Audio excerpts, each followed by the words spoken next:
You think you've got my number figured out? A motive born in drought and brevity. And if I'm not the soul of your design, I blatantly decline your remedy. Don't box me in, don't, or I'll leave. I'd rather be a dreamer, I'd rather be free, I'd rather be a leader, I'd rather be a queen, I'd rather be a singer in a trashy cover band.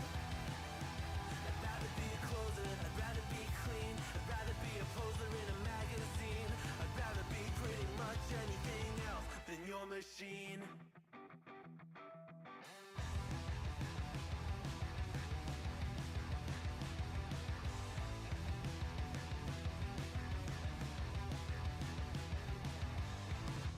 Wasn't always just a single shade, a palette full of gray in reverie. And I can burn it brighter than the sun. I have a golden gun inside of me.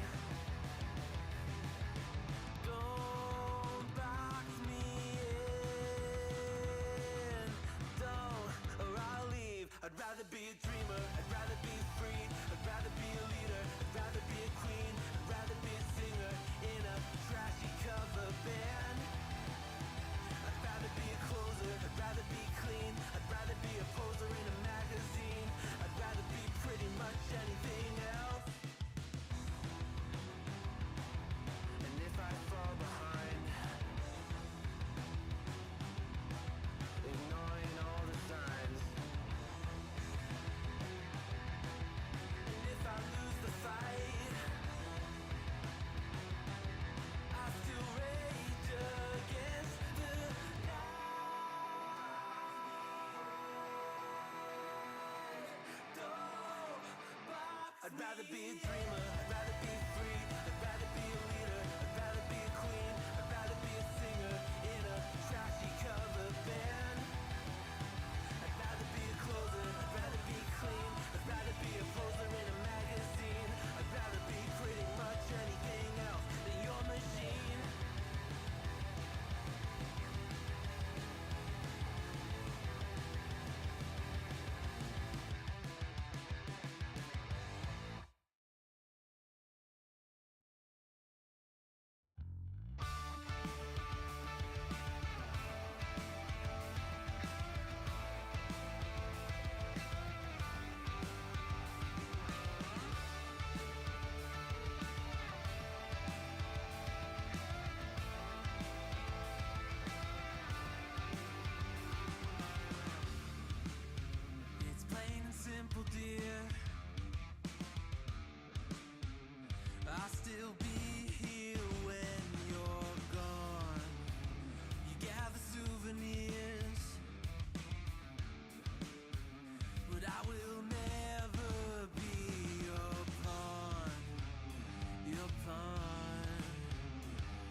Welcome, welcome, welcome to the Wednesday stream. I hope everyone's having an awesome Wednesday. Sorry about that. Welcome, everybody. Derry Bennett, welcome. Quad Bennett, Heat, Blue Brother, Echo Resto Dragon, welcome. Thank you all for hanging out, and I appreciate you guys being here today. Yesterday, for those of you that were here for the Cringe Fest, I salute you. Yeah, Trump definitely botched that one.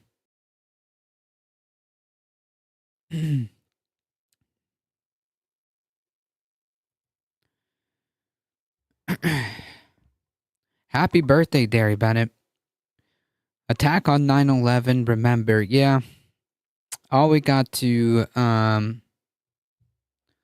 as Heat pointed out, all we have to show for it is the Patriot Act. We did have fun last night. I got to admit, I didn't have time to watch last night's debate. I only read some articles. I mean, I'll be honest, like, not much was missed, right? Like, not much was missed. I mean, what do we expect from Trump, you know? It's the same. Homonyms, never forget 9/11, proceeds to immediately forget. I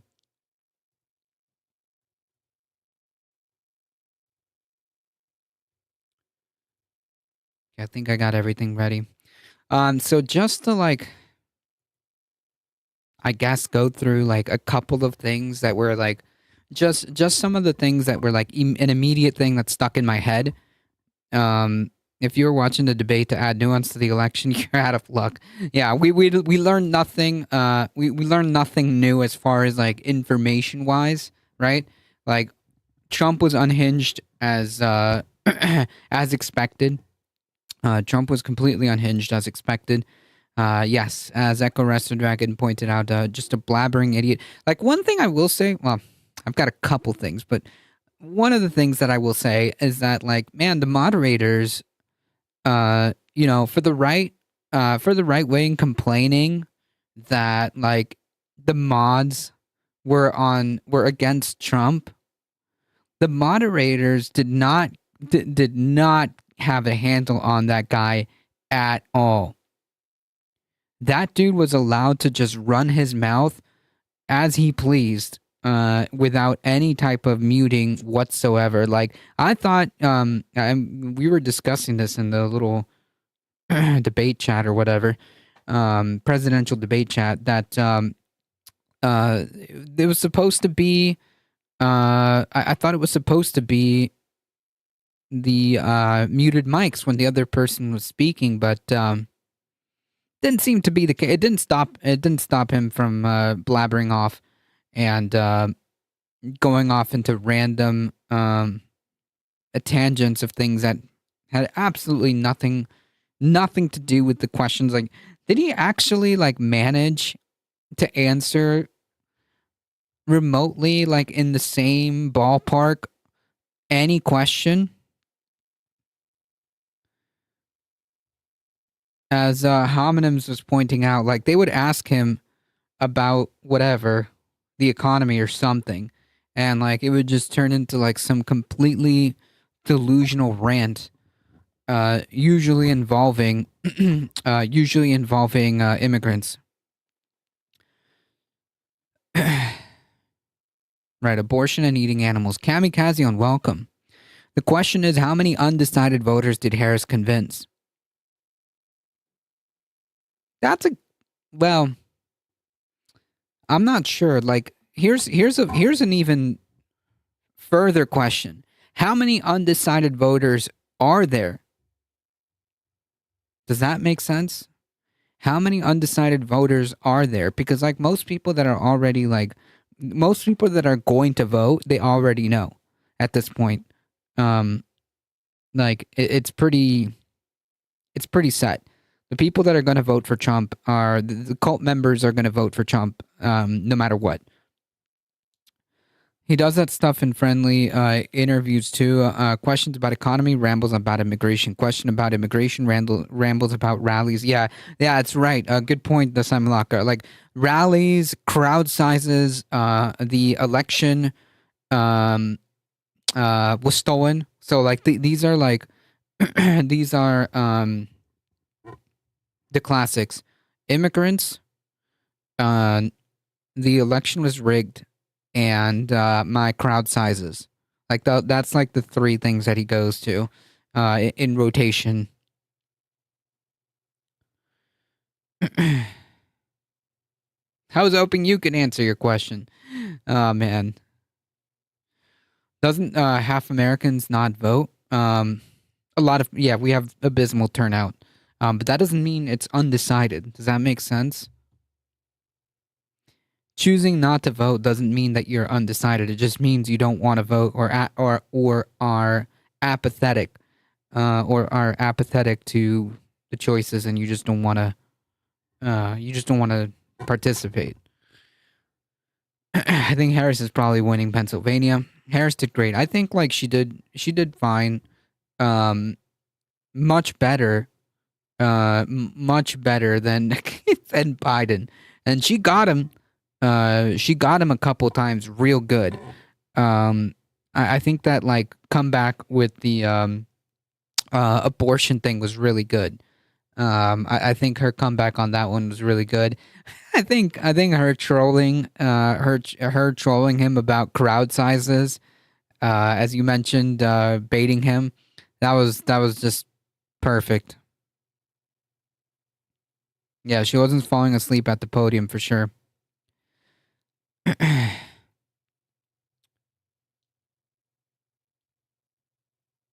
She needed to clinch the uncommitted votes. Yeah, like the uncommitted votes meaning meaning like the people that participated in the uncommitted campaign. Yeah, definitely. Boomers vote too much, and young people need to vote the same numbers as boomers, and Trump would lose 50 states. She wasn't following. Oh yes, we need more votes. That's true. More voters. They came up with a good strategy for the mic being off when Trump lied. She just mouthed the words, "That's not true."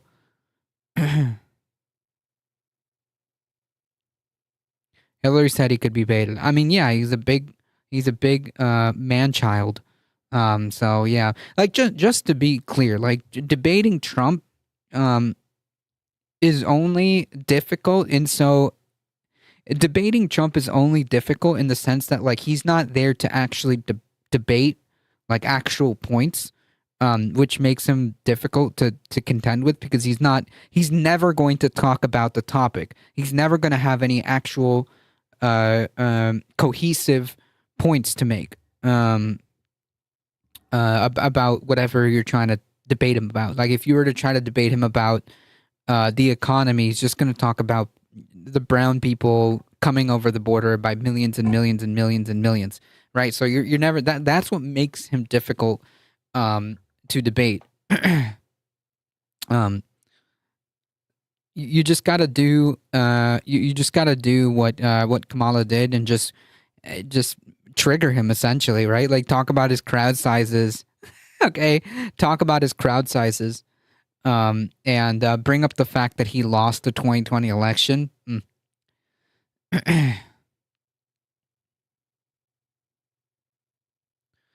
She performed way better than Biden, but that wasn't much of a challenge, was it? True. Didn't have a good answer regarding Gaza, and I hated her fracking answer. I have to agree. Like I know, like the whole it's to score, like was to score points, but like you could score points by. I think I wrote it. I wrote it in the chat. Like you could score points by making by giving a more by giving an alternative, right? Like uh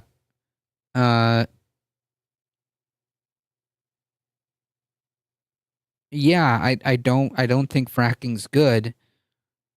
Why not move forward? Because isn't that like her whole entire like campaign idea? Like why are we stuck in the past? Let's move forward and create and propel the future industries of green energy, and we can do that. We can do that if you vote me in. I'll help, subsidize what, like, just play it off the same thing that you're going with. You're going with the whole idea of moving forward, right? I'm sorry, her campaign thing is like, we're not going back, right? Like, that's her whole thing, right? We're not going back. All right. Why she could have just used that. We're not going back. We're going forward.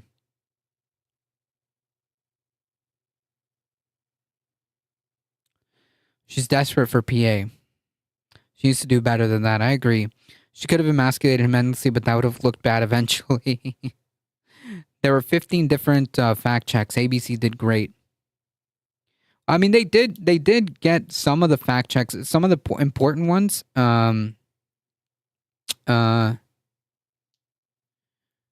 some of the important ones were specifically the what I thought, what I remember. Remember, like this is all happening in the span of an hour and 30 minutes. But just like from memory, the good fact checks that I thought were important were the abortion fact checks and the fact checks regarding the fact checks regarding the absurd freaking story about like Haitian immigrants eating pets. Like, man, that just had to like that that was just absolutely absurd. Let's leave fracking to the time when we actually ran out. Before to the time when we actually ran out. Before that, there are better ways. Harris is also not railing on abortion enough. Like, they have not been doing that nearly enough. Well, I think that like they feel like that's already kind of like par for the course. Like, it's already embedded into this idea. Um,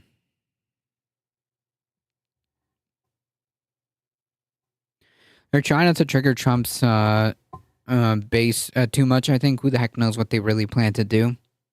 No clue.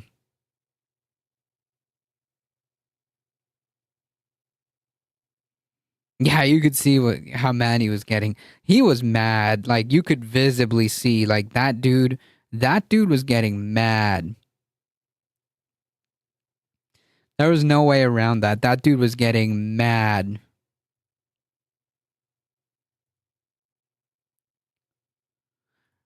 Yeah, Trump had his angry eyes, that's for sure.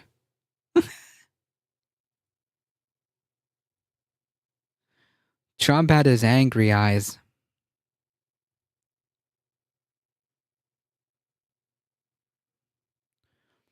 How could he not? She was wiping the floor with him. Yeah, and so calm too. And very calm. Like, he looked completely unhinged. Because he is, but yeah, like, he looked completely unhinged. um, like, he, as someone in the chat was saying earlier, I think it was SV Harkin. Um, like, he would just every opportunity that he could, he was talking about immigrants, and he was forcing, uh, like trying to will into existence this nonsense story about the Haitian immigrants eating pets. Um, it's wild. At least Trump prepared. If he didn't, he could have performed even worse. I don't think he prepared as much as he claims he did. I'm gonna be honest. Like, I think bro was winging most of it because like the talking points like were the same, right? Like, there was no plan here. Just talk about immigrants, rallies, wait, immigrants, crowd sizes, and rigged election. Like, that's all he had. Democrats do it's pointless when they go low, we go high. Shit, even Obama did this when he repeatedly tried to reach a bipartisan consensus to the Supreme Court nomination instead of just pushing a liberal through. Thoughts on my greats eating ducks? I don't know what that is. Like a kid who prepares by sleeping with their textbook on their heads. As weird as it looks, Republicans constantly harping on immigration and lying has been effective in getting Democrats to adopt their policies. That's actually that's actually true. We've seen the shift the Democrats have taken. So yeah, not gonna argue with that.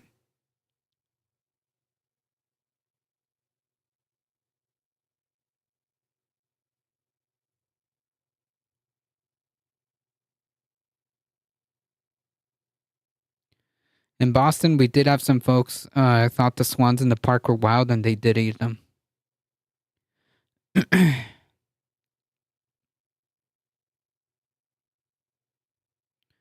How about Taylor Swift endorsing her? Yeah, I saw that, and Elon answered. Obviously, Elon made a post um, that's about as normal as you would think. He posted something to the. I'm not gonna even bring that up because it's so freaking creepy. It makes your skin crawl. Um, he said something to the effect of like, "Oh, I'm going to give you a child uh, and protect uh your cats or something like that."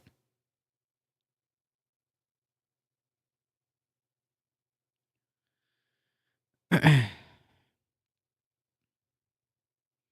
most famous single cat lady. It reads as a threat. Yeah. Yeah, it was pretty freaking gross. Like I'm not even gonna um I'm not even gonna bring that up. I believe he did prepare, obviously I can't prove it. Well, I mean, I'm sure he like had some sessions to the extent that like they could try to get him to focus and prepare for the debate. I'm just saying like he just kind of like still did his own thing. Maybe I should rephrase it. He kind of just still did his own thing. Immigration, crowd sizes, election was rigged.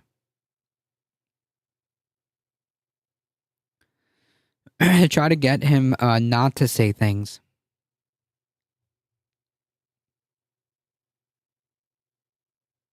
Yeah, like slurs.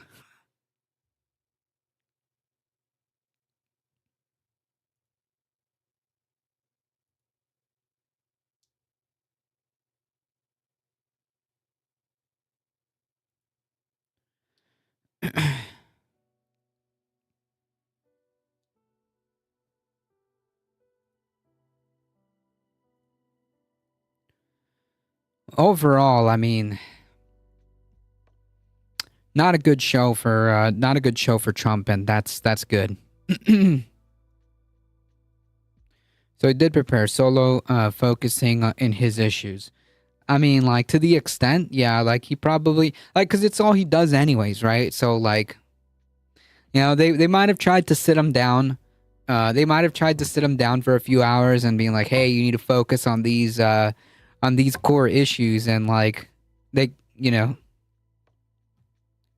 bro just ended up doing what he does anyways.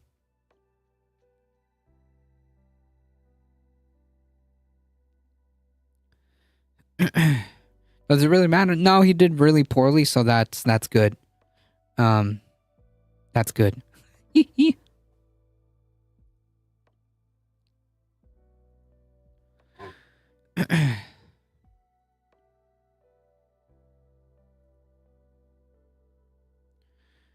All right.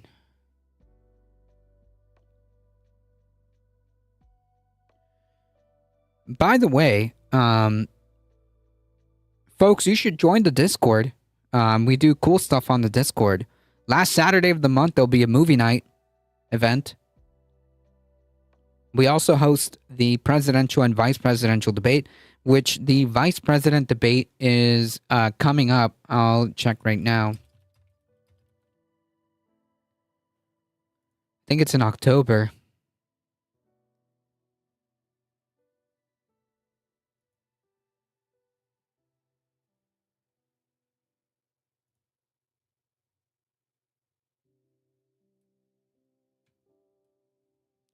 October 1st, in a couple of weeks, folks. October 1st is 3 Tuesdays from now. So join us on the Discord. We will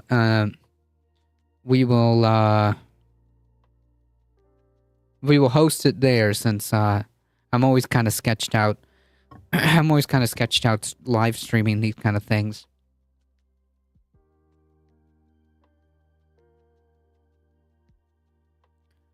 I should make an event. Can you edit the event? Like, if you were to make an event, can you change it? Like, change the time?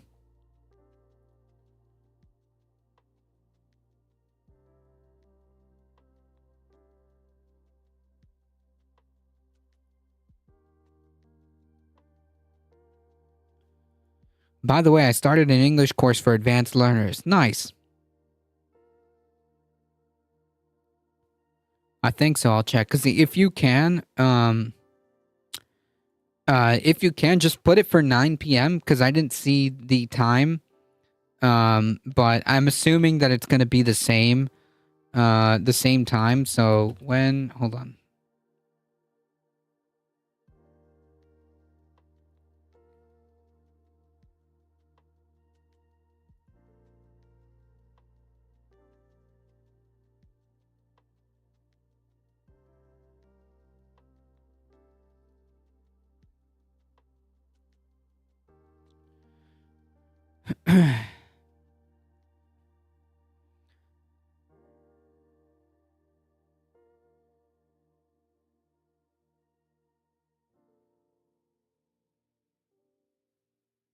Doesn't say.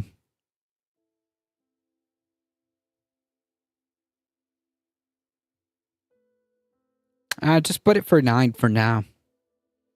Because I'm pretty sure I'm pretty sure like every single debate has been around the same time, right? I'm worried about Walls. I'm not. I think he'll do fine. I think he'll do fine. He relies so much on the same 20 or so one-liners and talking points in his speeches, helping him respond to what Vance says in the moment. I think he should just give Vance as much rope as possible. I think he should give Vance as much rope as possible because like the more he talks, the worse it is for Vance.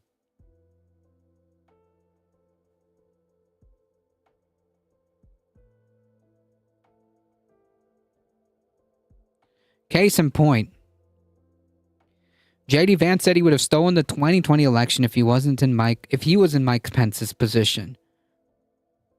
So I guess we know why Pence wasn't called for round 2. Sure. So would you have certified? I'll ask her for the third. He was asked to not certify it. Sure. So would you have certified? I'll ask her for the third. Again, I would have asked the states to submit alternative slates of electors and let the country have the debate about what actually matters and what kind of an Yeah, so that's a very, very like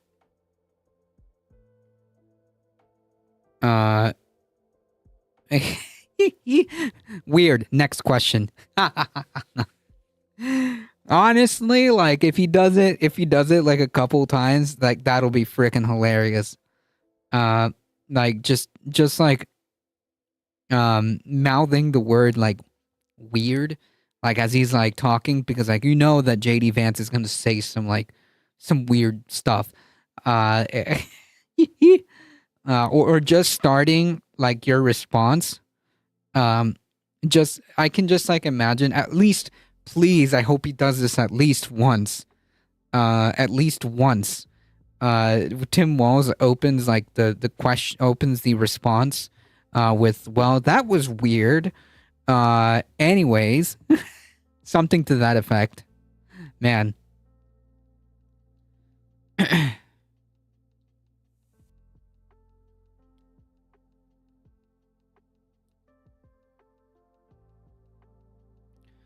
So he's really not believing in democracy. Got it. Yeah. These are fascists. Yeah.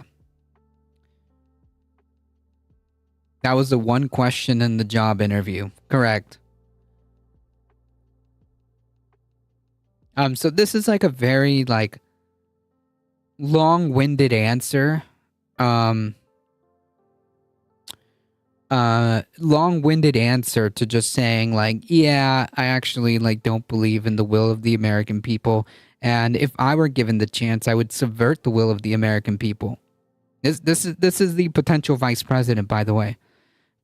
Tim Walls, let's talk about the economy. JD Vance, single women are dumb because they won't date me. Well, that was weird. So here we are pro union. Like, man, I would pay money to see that happen. I would pay money because I would love to see like this dude's freaking reaction, like his freaking face. Man, that would be priceless. Election that we had. You in wouldn't have these important certified, states. to be clear. I would have asked the states to submit alternative slates of I think electors. that's what you're saying. But like that's not a thing. That's not a thing. Like alternative slate of electors is not a thing. Like there are people being prosecuted for falsifying that they are the legitimate state electors. Okay, like what you're suggesting is people do crime.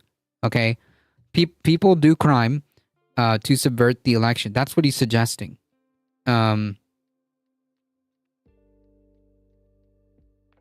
That's what I would have done. Again, I've said that publicly many times. You just heard JD Vance say with his full chest that he would have refused to certify the 2020 election if he were in Mike Pence's position. Like that's just wild, right? Like that's just wild that like the the Republican ticket is running full on anti-democratic fascist theocrats.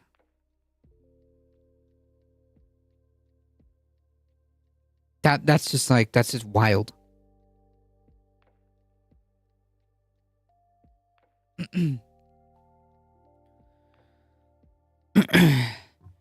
I think JD thinks like Theo and Elon that the Americans should be like Turks and they themselves should be a class that dictates to the 99%. Yeah, I think so.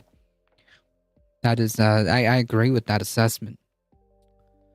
They plan to seize power. Trump is just a useful idiot. Well, Trump wants power himself, or yeah.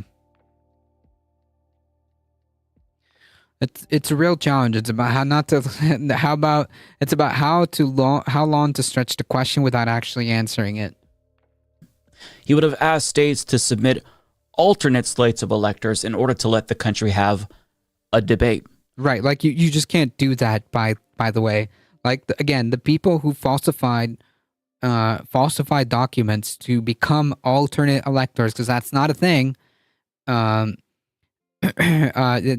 they're being looked at for prosecution. But we already had that debate.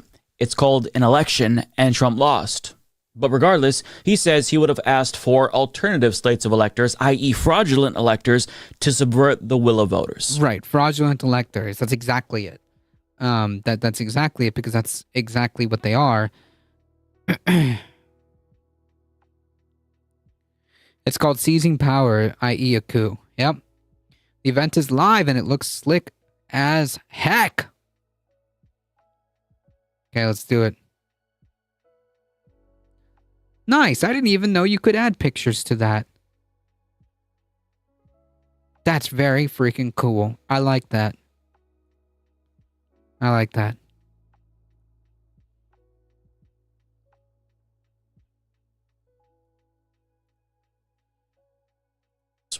That's not spin. That is literally what Trump's own attorney, Kenneth Chesebro, tried to do. Let me refresh your memory. AP reports a new memo was issued that called for expanding the strategy to other key states, creating slates of, quote, fraudulent electors for Trump. The end goal, according to prosecutors, was to prevent Biden from receiving the 270 electoral votes necessary to secure the presidency on January 6th. Mm-hmm. So while JD Vance calls them alternative slates of electors, Trump's own attorney referred to them as fraudulent electors in memos, because that's what they were. They were fraudulent. It was a crime. And the criminal Trump attorney who admitted that the electors were fraudulent pled guilty after being indicted for his fake elector scheme. Right. Like, you can't, like, what he's advocating for is like, yeah, I'd be fine with these people doing the crimes,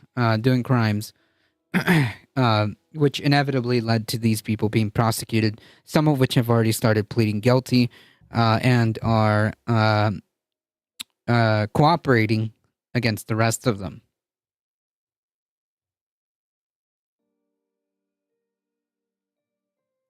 So when JD Vance says that he would ask for alternative slates of electors, he is quite literally admitting that he would have committed a federal crime to stop the peaceful transfer of power. Correct. He is saying out loud, mind you, that he would have disenfranchised all 81 million Americans that voted for Joe Biden so Trump can illegally cling to power after losing an election. Correct. And we're not hearing this from some anonymous source close to JD Vance or from a leaked email. We're hearing it straight from the horse's mouth. Correct. I'll say it again. A candidate for vice president is saying, Yeah, like again, but just to be clear, this is not new. But like I think the main like thing here is that it's not normal. This is not okay. This is not normal. This has been happening for the past 4 years now? That this guy has been pushing the same thing over and over and over again about rigged elections and how the election was stolen and all this voter fraud and non-citizens voting. But wait, now it's the Democrats tried to whatever the conspiracy theory is.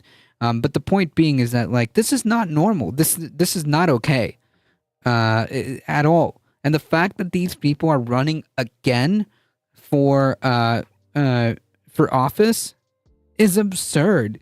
Is laughable. It is embarrassing. On top of incredibly freaking dangerous.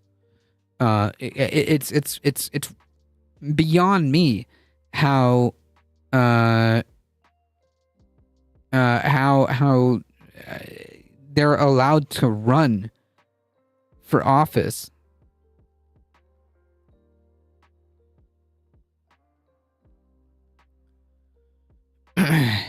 That's just Trump's megalomania trying to deflect and deny and delay his losing. No doubt about it. The guy can never lose. The guy can never be responsible for anything. The guy can never make a mistake, and the guy can never lose. Right? Like that's exactly it. Hot take: Bernie greater than Kamala. I mean, that's not a hot take. I think most people would agree that if given the opportunity to choose between Bernie or Kamala, I think most people on the left would choose like a plurality of people. Like I could almost say like almost everyone on the left would choose Bernie if we had a Bernie versus Kamala ticket, you know, or a primary or whatever.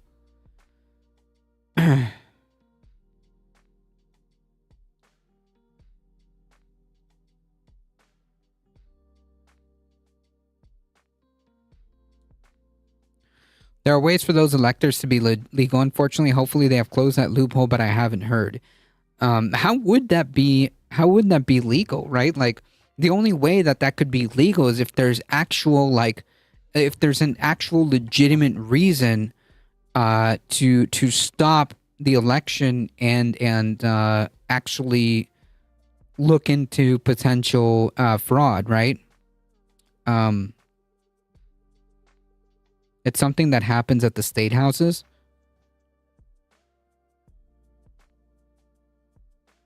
Well, if you find it, let us know. Doesn't have to be right now, but if you find it, I'm actually kind of curious as to how that could go down. You can let us know later whenever you get a chance, or even post it on the Discord. It doesn't matter.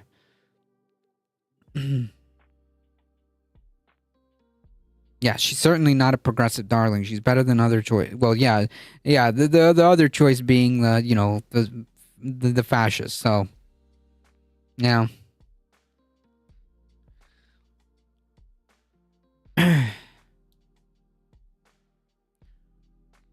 MSNBC had an expert on it in 2018, but they took it off before the 2020 election. Well, I may have to look into that because that's wild. Yeah, or senile old Biden. True. That he would have stolen an election, and yet this is still a close election. He still has a pretty good chance of winning. Wow. I genuinely don't think that Americans understand the gravity of the moment that we're in. We might be sleepwalking into a literal dictatorship this November, and the media is going out of their way to try to sane wash Donald Trump so as to avoid being called biased. And we're all just pretending like this election is about the economy or inflation. In my mind, this is the only issue that matters. Because if fascists assume power and try to hang on to power in perpetuity, we're not going to get to weigh in future elections. It'll be over. That'll be the end of democracy. And look, I understand that people feel like America was never really democratic in the first place, and that our system is so broken and corrupt that it's almost comical to even say that America is a democracy. Right, I get that. But like, there are still things that we, there are still levers that we can press. And if that means delaying,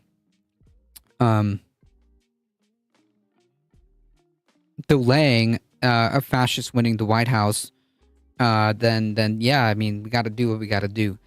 Maybe you don't want to give anyone ideas to max their audience here. And I agree with them. And I hear you, and I agree with you. But ask any political scientist, and they will tell you that you will feel the difference between a flawed semi-democracy and an outright authoritarian dictatorship. This is not a normal election. The future of democracy is at stake, and I get that. Yeah, like, none of this is normal. The people who want democracy are in the vast majority. Yep. None of this is normal. This is not okay. To have candidates that talk like this is not normal. It's not okay, and it needs to be obliterated out of the political ether to the extent that it can. Like, we just can't whatever semblance of democracy or pretend democracy that exists can't work if you have people like this. Okay? If you have people like this, it doesn't work. Whatever semblance of it that it does exist, whatever semblance of democratic norms that still are operational can't exist with people like this. It doesn't work. That we hear that all the time, and it sounds hyperbolic, but in my defense, they're admitting it. Christians, get out and vote just this time. You won't have to do it anymore. 4 more years, you know what? It'll be fixed. It'll be fine. You won't have to vote anymore, my beautiful Christians. I love you, Christians. I'm a Christian. I love you. Get out. You got to get out and vote. 15 to 20% think they want a dictatorship or fascism. They just are idiots with authoritarian, low empathy personality, right? Because they think that it's going to be in their favor. They don't understand what it means. It was a democracy when it was invented in 1776. It just failed to improve over time. I disagree. We had way less democratic systems when it was first conceived to the extent than we do now. In 4 years, you don't. To the extent that, again, these things are operational. Don't have to vote again. We'll have it fixed so good you're not going to have to vote. I mean, what more is there to say? They're broadcasting their... There's so many other clips, not just that one. Not just that one. There's clips of him saying stuff like, "Oh, Article 2 means I can do whatever I want." There was that clip that I went over before the 2016 election where he's saying, if I lose, there won't be a peaceful transfer of power. There won't be a transfer of power. Man, it's just wild. How many examples there are of this.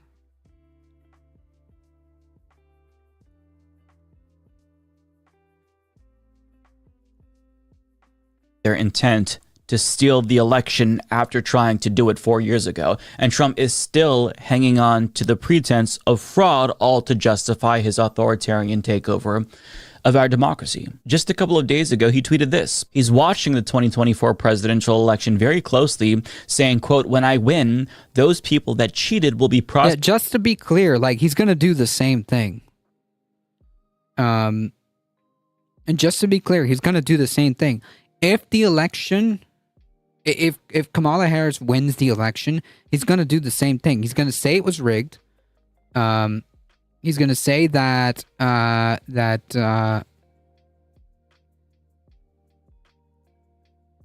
he won.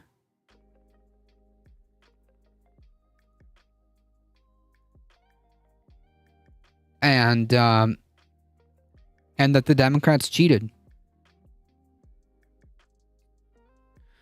We discussed how to define democracy before, and to sum it up, we didn't agree. He'll try and start a civil war, and who knows how Elon, Theo, etc. have prepped for it. Well, they're rich, right? Like the preparation is that they have so much resources. They have so much resources that they think that they're just above that, above any repercussions, right?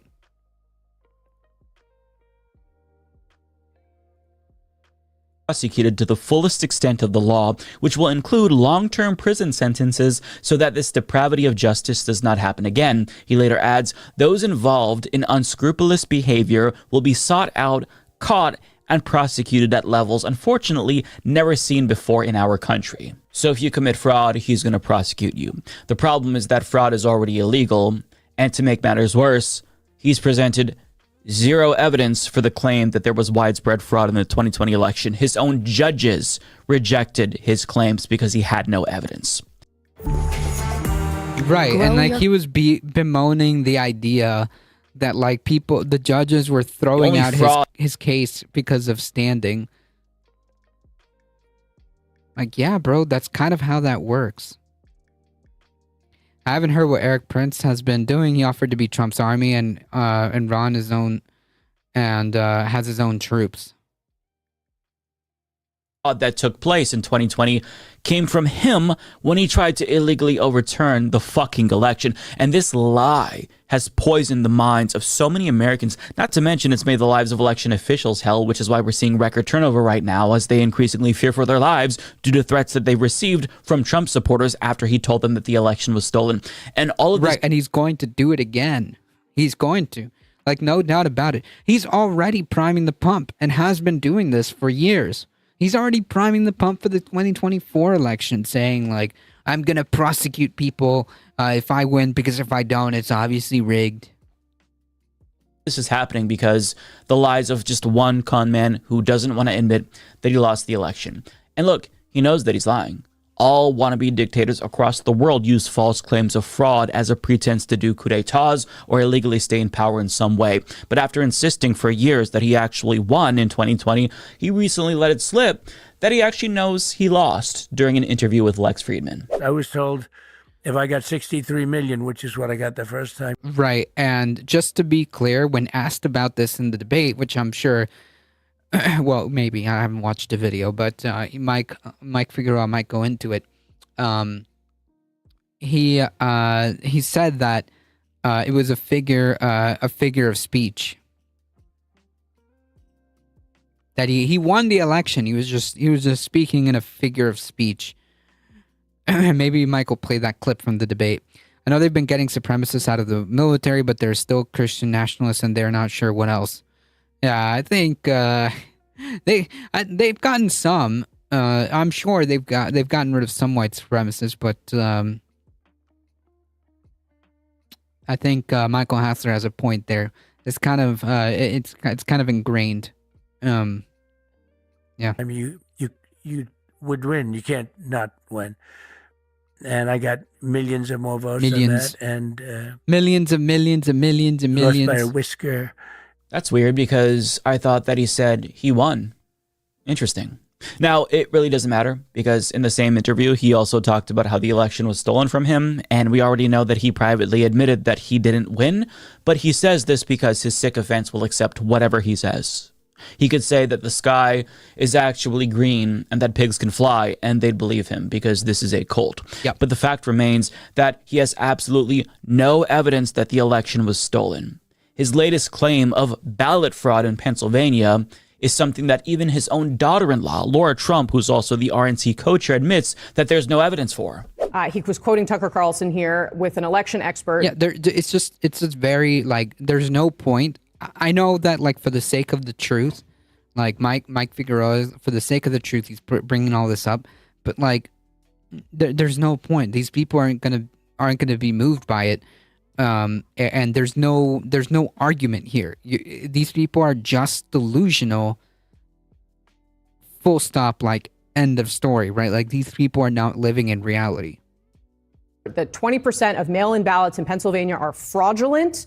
Here we go again. Where is the Attorney General, the FBI to investigate? Where is the Republican Party in Pennsylvania? The RNC must activate now. Now, in August, the RNC, your RNC, and the Trump campaign launched a Get Out the Vote tool where Pennsylvania voters can request a mail-in ballot directly. Is the former president saying that Republicans in Pennsylvania should not ask for these ballots?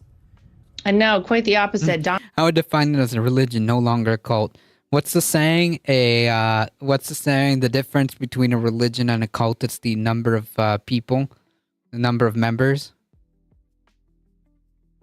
Donald Trump wants every voter, no matter if you're voting Republican, Democrat, or third-party candidate, to So feel why is he comfortable that saying you that can vote. 20% of them are fraudulent? He's specifically referencing information from the 2020 election. What we're talking about right now is making sure that every vote matters and every vote counts. And I've worked very What hard. information at do we the have? What RNC. evidence is there that There is none. Like, there is none.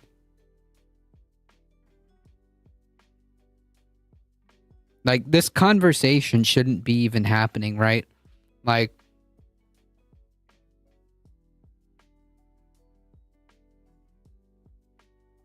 this conversation shouldn't even be happening. Like, anyone propping up this story is just delusional. Anyone propping up this alternative fictional reality that Trump has created is delusional, flat out, point, full stop. They have their own reality that Trump requires of them. That Trump is God, right? And it doesn't matter. Like, Trump could flip flop. Trump could say one thing. Trump could say one thing one day and the complete opposite the next day. Within the same breath, he could say completely contradictory things. It doesn't matter. It doesn't matter to these people. They're lost. It's gone. 20% of the mail-in ballots in Pennsylvania in 2020 were fraudulent? I didn't see that report, so I'd have to go back and look at it. So I can't directly speak to that. But what I can tell you is we've worked very hard on the ground at the RNC to make sure every voter in this country feels like when you cast a ballot, whether it's via mail, whether it's early voting in person, or whether it's on election day in an election office around the country, your vote matters and your vote counts. And Donald Trump very much wants every Republican voter to vote however they feel most comfortable, and every voter in this country to vote however they feel most comfortable. So I would have to go back and look at that. I have not studied that. Of course you haven't, because it doesn't exist. And if the CNN anchor pressed her on other bogus election fraud claims, her answer would probably be the same. Because there's no evidence that there was widespread fraud in the 2020 election sufficient to change the fucking outcome. We all know this by now. Trump knows this by now. Every Republican supporting Donald Trump knows this. But they are lying because they are afraid of the cult that Donald Trump created. But put aside Donald Trump's election fraud bullshit for a second and just pretend like he doesn't actually want to become a perma president. Just pretend like that's the case. So, funny video and whispers. Yeah, I'm looking at it from the quarter pounder himself. I don't know if I want to watch this guy. He's kind of exhausting.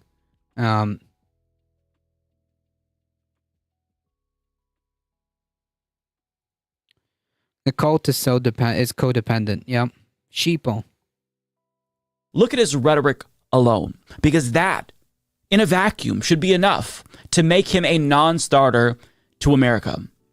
Let me just show you one example. Like there's endless examples of Donald Trump saying disturbing things, but I want to show you one rally speech that he made recently where he was talking about migrants. Oh man, CNN doesn't fact check like ABC does. He raised the specter of extrajudicial executions of them and said that his policy towards them would be bloody. That's his words, not mine. In Colorado, they're so brazen, they're taking over Colorado. sections of the Not a thing that's happening, by the way. state. And, you know, getting them out will be a bloody story. Should have never been allowed to come into our country. Nobody checked them. Nobody checked. Were they criminals? Were they from jails? We have them pouring out from jails. We have the worst criminals in all of these countries. 168 so far are registered, 168 countries. They're in our country, and they said, if you come back, you will be executed. You will be killed immediately. Not going to be easy, but we'll do it. For those who don't know, he is referring to a conspiracy theory about a Venezuelan gang that supposedly took over an apartment complex in Aurora, Colorado. But, it turned out to be a complete hoax. But he decided to add another layer of bullshit to the false story by saying they took over sections of the state. And he's using that as a pretense to say that they should be executed, that immigrants in particular should be executed. No due process, no civil liberties, just execute them if they come back. So there's a pattern with Donald Trump where he'll make up a false claim so he has a justification to violate the Constitution. Immigrants, Right, like most fascists do. by the way, also have constitutional protections, just FYI. But what's to stop him from making up more lies? To take more of our civil rights and civil liberties away. That's what he's going to do.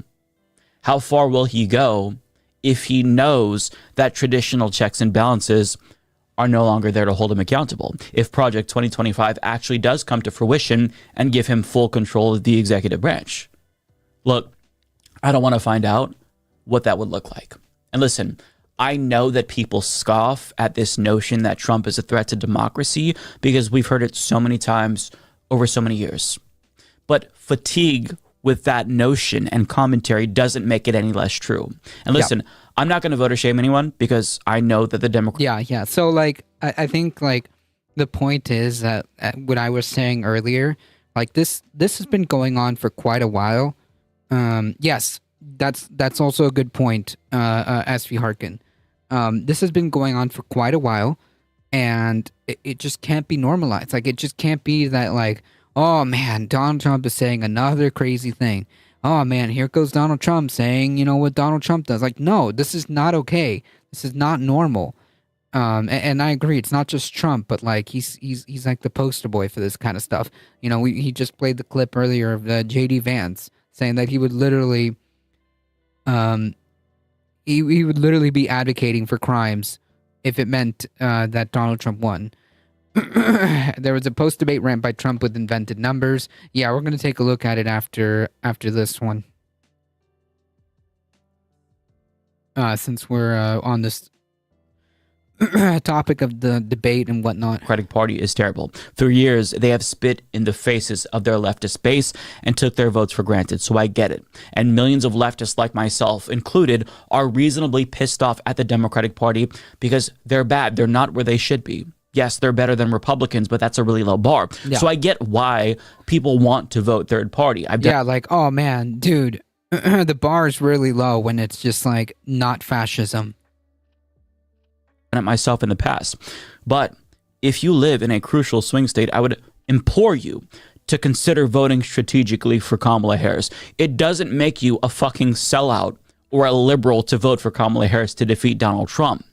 This is how we stop fascists. As Callum Wilson of the U.S. Communist Party put it, voting against fascism is necessary because letting them win isn't going to bring us any closer to the socialist utopia that we all want. In fact, it'll make it harder to obtain. And the fact of reality is that we live in a majoritarian winner-take-all system, and only one of two candidates is going to become president. It's going to be Kamala Harris or Donald Trump.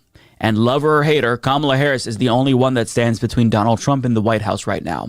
And if you want a third party to be electorally viable, I hear you, but you have to fight to change the system. Otherwise, it'll never change. It's Duverger's law. Even getting 5% won't automatically make a third party electorally viable. We know this because it's happened before. Ross Perot's Reform Party hit 5%, and they still didn't build a long-term viable alternative to Democrats and Republicans because the system is just built to disenfranchise third parties. And it was done so purposefully. That is the way the system is set up. Now, I will admit that a third and fourth party would be awesome. I would love to see that. I want more options, but it's not going to change the underlying problem with our system. We live in a late-stage capitalist society, and the core problem in my mind is capitalism, not the two-party system. And I think that capitalism would corrupt a multi-party system in the same way that it corrupted our two-party system. But that's a different... Not that it would, it does.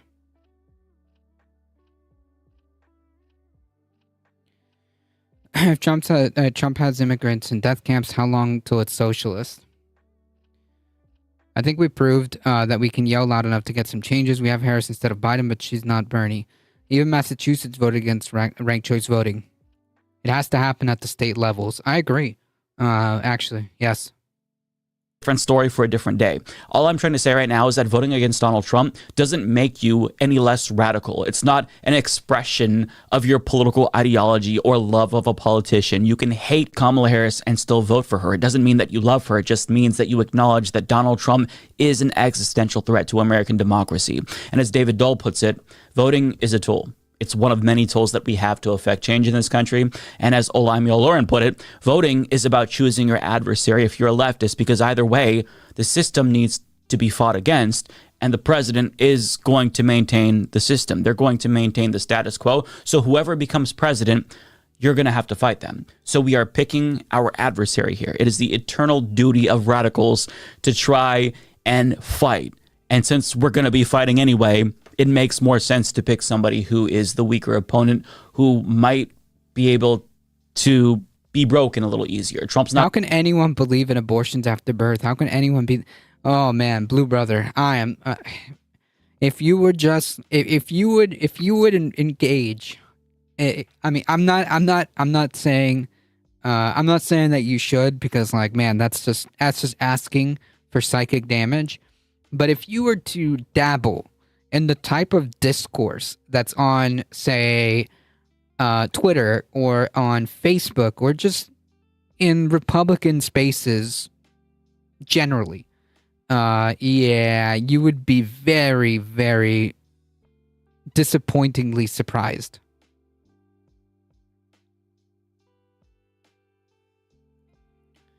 I completely understand thinking, Sabercat. Not going to listen to us. Kamala might. It's unlikely, but it's still possible. So I say all this to say, I chose Walz as my adversary. I choose Walz as my dad. We've got to stop Trump. I'm not going to voter shame anyone who votes third party, because as you all know, I've been there before too. But the situation now has changed. I am no longer voting third party because I've accepted the reality begrudgingly that we can't have a multi-party system unless we get proportional representation, or at a minimum ranked choice voting. We have to fight for that first if we actually want to challenge the duopoly. Otherwise, we're just farting in the wind. We're not going to accomplish anything. It's a protest vote, and that might feel good, but it's not going to produce the outcome that we want. We're only inadvertently enabling fascists. Yeah, and I think Michael Hassler is correct. It has to be on a state by state basis. Folks need to realize infanticide is equal to murder, correct? Which, as the ABC anchor said, like, that's just not a thing. Okay, like, as it turns out, murder is actually not legal. Thank you for that. Thank you for pointing that out, Oreganga.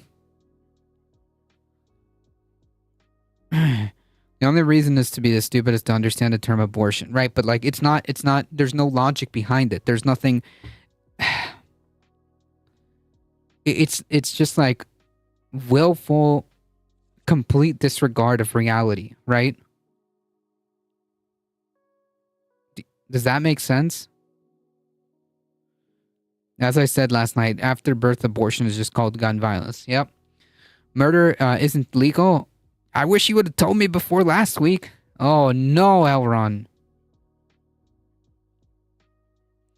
Or Ross Perot in this election. Anyways, even RFK stepped down so he could spend his day drinking his and sawing off animal heads. No. There is no Ross Perot in this election. He was just making a point. If we don't vote against them directly, if we don't vote for the person who has the greater chance of winning, and it sucks, I hate it, but that's our system. Fascism has arrived in America, and the fascists are telling us that they're going to try to cling to power indefinitely. This is a new reality that we have to adapt to now. We're no longer merely talking about voting for the lesser of two evils. We're talking about voting to be able to vote in subsequent elections. And as leftists, our number one priority should always be stopping fascism. And voting against them is one of many things we should do to stop this existential threat.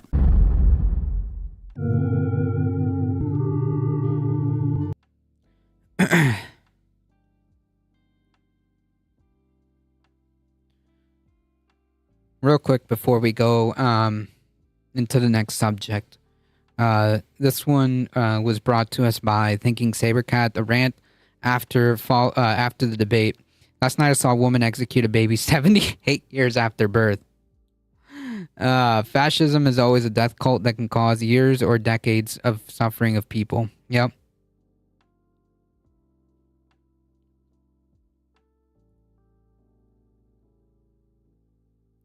Some people are just so plain stupid they need to be left behind. Any effort to teach them would be a waste of effort and time. Well, I mean, I'm not going to disagree. Like, I advocate for just, like, not even engaging. Like, because it's not just a waste of effort to try to teach them. It's just that they don't want to accept the information. Does that make sense? Like, it's not just like, oh, we can spend the time and we can have a back and forth and we can engage with these people on a level.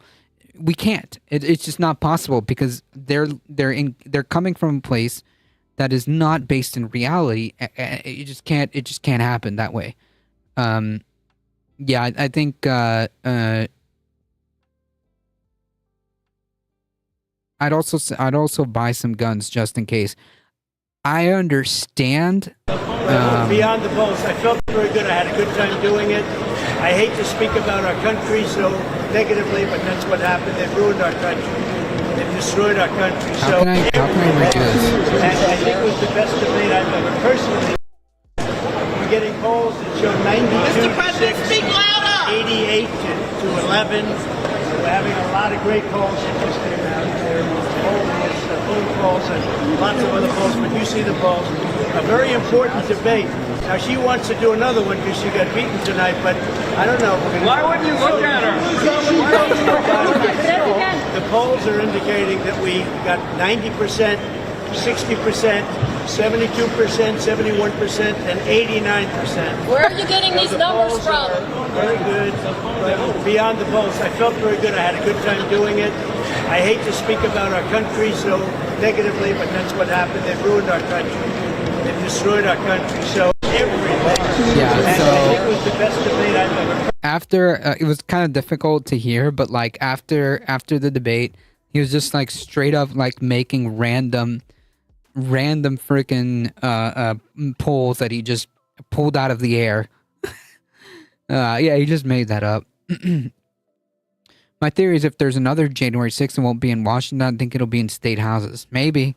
I don't know. I won't put it past I won't put it past these people to like do something even worse than January 6th or more widespread. Should Trump lose, I wouldn't put it past these people to do something worse than January 6th. They were Twitter polls. There you go. They were X polls. That's where he got that from. Yeah, well, you know, my people, my people, said that I did great. And that's all that matters.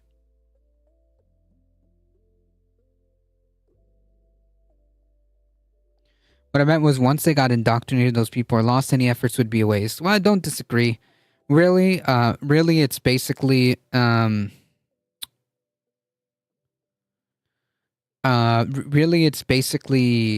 if they want to leave the cult, it's a decision that the person has to make themselves.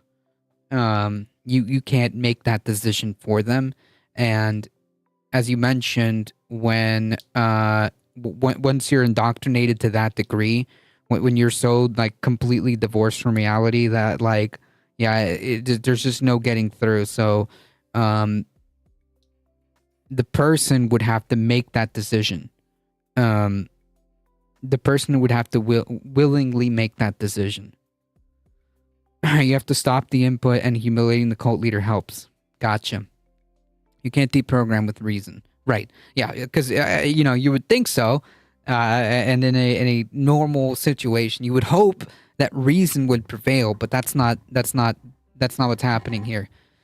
Wait, did Trump go into the spin room? That never happens. Yep, he did. He did.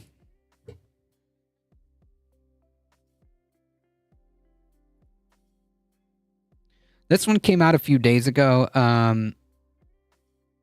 Exactly, Blue Brother. Correct.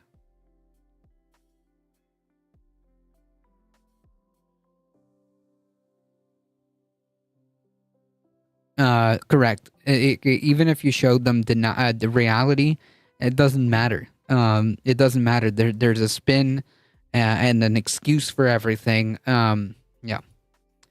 This poll came out. I think one of our resident clowns that came into the chat for the last time tried to have an argument with me over this poll. I think it's the same poll. I'm gonna go over I haven't watched the video completely, but I'm gonna go over this because I think it's the same poll. Brand new polling showing former President Trump pulling ahead of Vice President Kamala Harris. Is she too liberal or progressive? This is amongst likely voters. 47% said yes.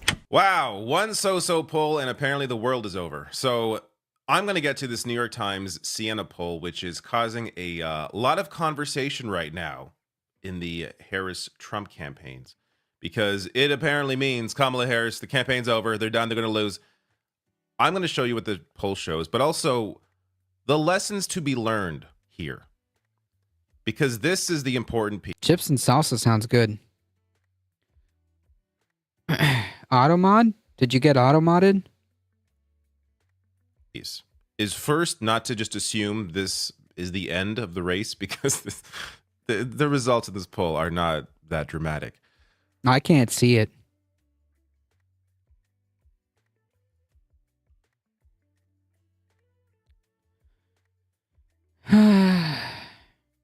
Yeah, nothing.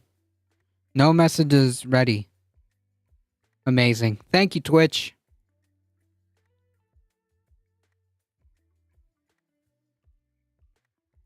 But also to ensure here the campaign does not learn the wrong lessons from this result. So this is the New York Times. It is the same poll. So this is basically the one poll that a lot of journalists hold up as like the most important poll, or I should say polling outlet when it comes to these polls. So Kamala Harris is down nationally by 1 percentage point. Worth noting, it's within the margin of error, which is 3%. So regardless, she's down. I don't have to mention the margin of error when I'm discussing polls, because of course there's a margin of error. But the whole point is the averages here, like who is out on top, regardless of that margin. Yikes! I hope you're okay, SV Harkin. It sounds good though. Not gonna lie. You know, don't even get me started with the food talk chat. Oh yeah, see, I don't get it. Thinking Sabercat. I don't know. Twitch is weird. Like, I can look at the history. I can look at the history and like, it's not there. It's just not there. Automod tends to do that. I look at the Automod queue, and it's not there. So I don't get it. You know, Automod does what Automod does. Like, it doesn't even show up in my other chat, because like sometimes even messages that are modded by Twitch will still show up in my second like overarching chat here on the right, on this side of the monitor, and nothing worth it. Trump doesn't understand 100% of all jobs would be all jobs, and 17 on top of that would be a potential jobs too. That's Trump doesn't understand a lot of things. 47 to 48. What if the margin of error happens to be just 2%? Then it's still within. It's still considered a coin flip, right? A statistical tie, if you will. It's still within that statistical tie era range, I should say. Margin of error, but okay, she's down, right? Terrifying. Worth noting, she's still up nationally in polling average. So this is from 538. Real Clear Politics also has her over Trump in the national. If she holds, I don't even know if there's enough time to even make this projection. But if there is a trend of a +5, then I'm calling it. Bro, fuck off. Get out of here.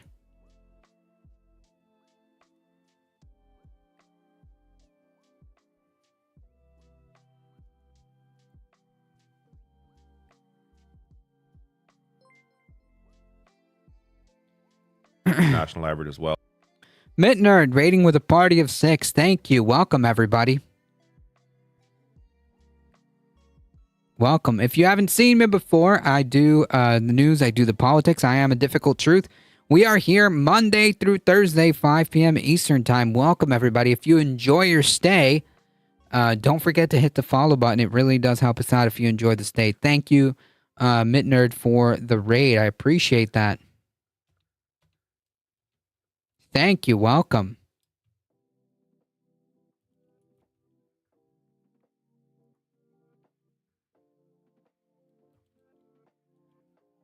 Let's see. There we go.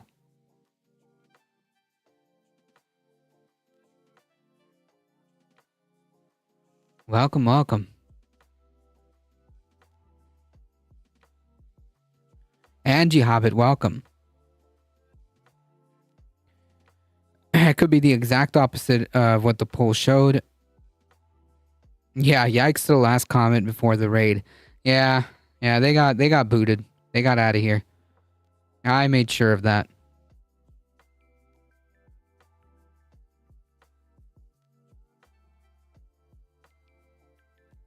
Well, taking a look here at the state-by-state polling, Harris is up.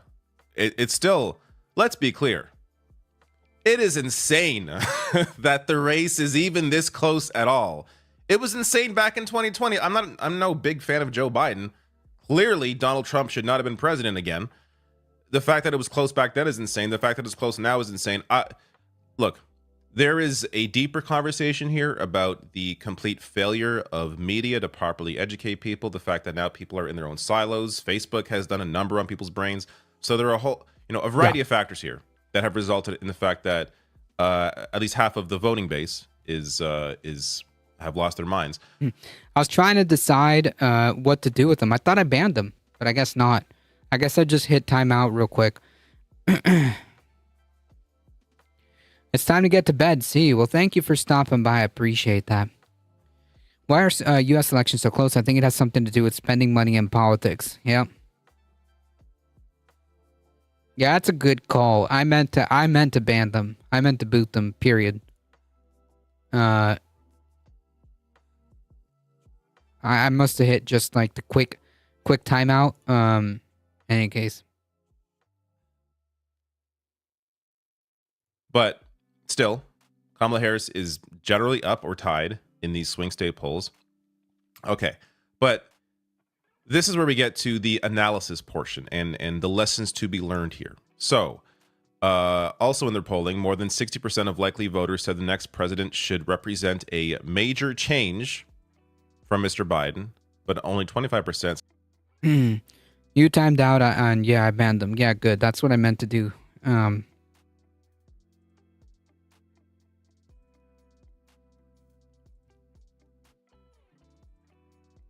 Oh, Twitch has a new button to warn people? Really? Whispers, the person who has blamed the Trump performance is Tulsi Gabbard, even though she said she didn't do what he did, but she's to blame somehow. That's actually pretty freaking funny. I'll take a look at it after. How can I warn people? Or is it just like automatic when you warn them, they get timed out? Like, how does that work? Said the vice president represented that change, while 53% said Mr. Trump, the former president, did. All right, so it's important to be clear as well. What kind of change, right? Because change can mean, do you want more fascist? Okay, Donald Trump, I guess you want him. Do you want somebody who's more left-leaning than Biden? Then Kamala Harris should be, chasing after that vote. So there are different, these very open-ended questions I don't take a lot from, but it is worth noting that people do want change. This is where we get to this here. New York Times, man. And it's not just New York Times. This is like the general consensus, how they report things. Another warning sign for Democrats. 47% of likely voters viewed Ms. Harris as too liberal, compared with 32% who saw Mr. Trump as too conservative. I've been discussing this for years. I cannot stand polling that is the choices are liberal or conservative. Harris needs to have at least 7 points to be comfortable. Anything else and it's a real fight. You can ban, timeout, or warn. Harris too liberal compared to Reagan, maybe. I feel Kamala is trying to appease the real power behind the scenes and somehow get the votes. Because what do those labels mean? They mean different things to different people. So some may look at this and think, oh, Kamala Harris is too liberal. Her policies are being too generous to the working class. But you take a look at other polling.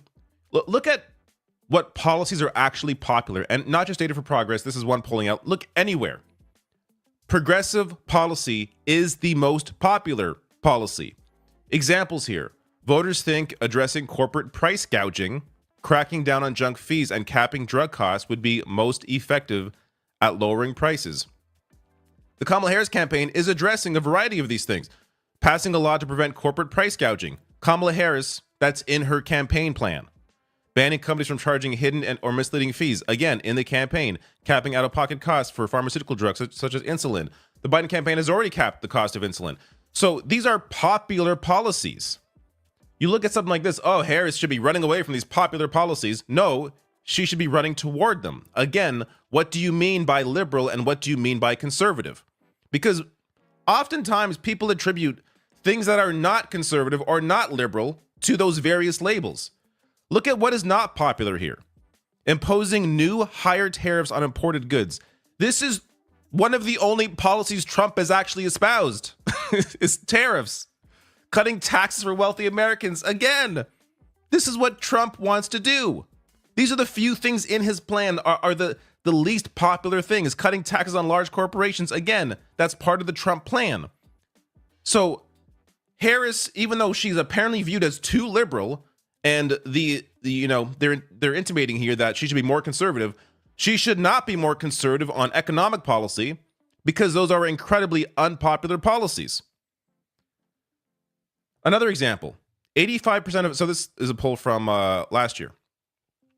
85% of voters in battleground states, important to note here, favor paid parental, family, and medical leave. 85% of voters.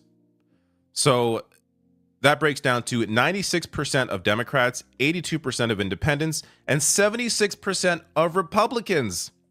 96% of young voters of color favored, as did 84% of suburban women. That's not opinion, it's electoral reality because of gerrymandering. I would say she would need a 9 to 10 point lead because of all the MAGA-controlled state houses who will just outright deny electoral results. I'm going to be honest, I think that's going to happen regardless. I think these people will genuinely just deny, even if it's like, it's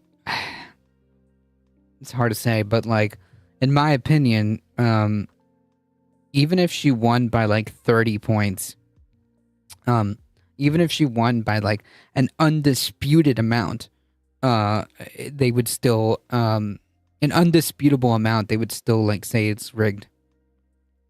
An incredibly popular policy. Something that Tim Walz actually passed in his state.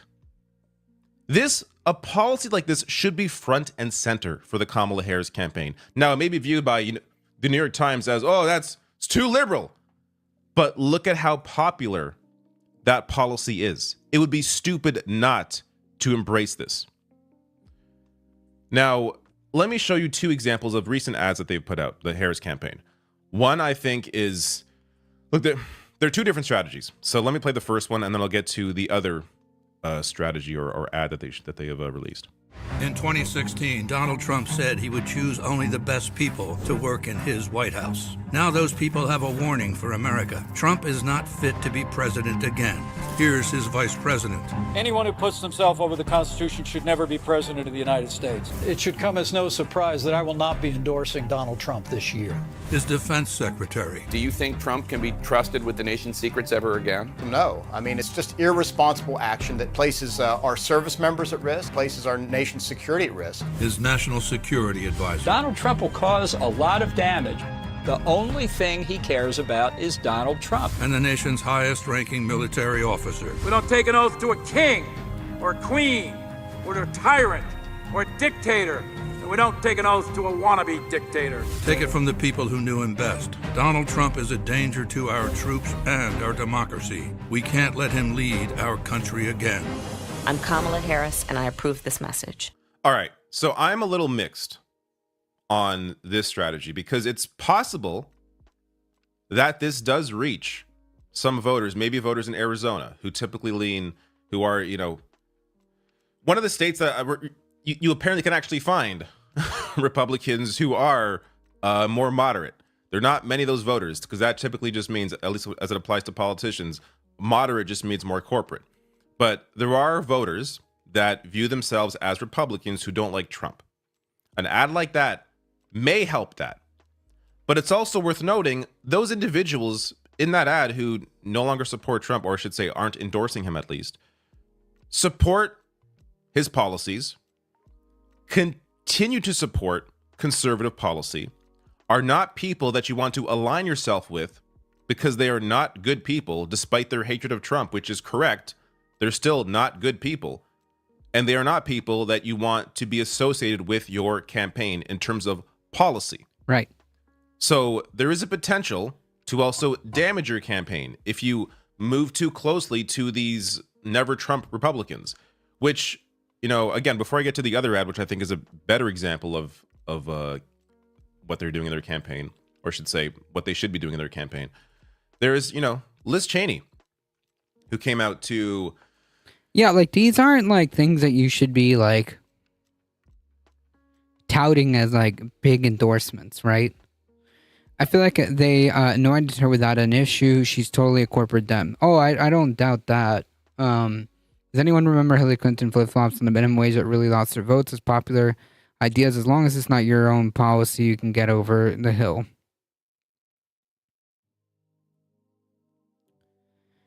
David's also denying the reality that the will of the people means anything to corporate politicians. To be fair, I don't think he did. I think he's saying that she shouldn't. I think he's saying he's advocating for her to do the opposite.